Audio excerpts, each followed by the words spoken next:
Anthropic dépasse OpenAI pour devenir l'entreprise d'IA la plus valorisée de l'histoire, à près de 1000 milliards de dollars. Amazon est contraint de fermer son tableau de bord interne après que ses ingénieurs ont manipulé les algorithmes pour gonfler leur score. Et des politiciens progressistes réclament un moratoire immédiat sur les centres de données. Bienvenue dans le résumé quotidien. Je suis votre hôte, Étienne Noumen, ingénieur logiciel diplômé de l'Université Laval, basé à Calgary. Aujourd'hui, nous réalisons l'autopsie forensique du basculement des capitaux et de la résistance structurelle ce vendredi 29 mai 2026. La hiérarchie financière de la Silicon Valley a été radicalement bouleversée. Anthropic a officiellement dépassé OpenAI en clôturant une levée de fonds historique de 65 milliards de dollars, portant sa valorisation à un niveau record de 965 milliards de dollars.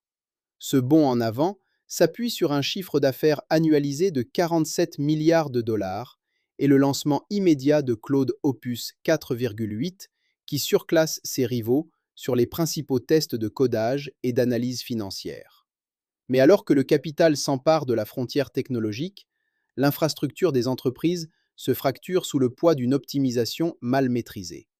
Amazon a dû démanteler son tableau de bord interne KiroRank, après que ses développeurs ont détourné le système, lançant des agents autonomes sur des tâches futiles uniquement pour grimper dans le classement, faisant exploser les coûts serveurs.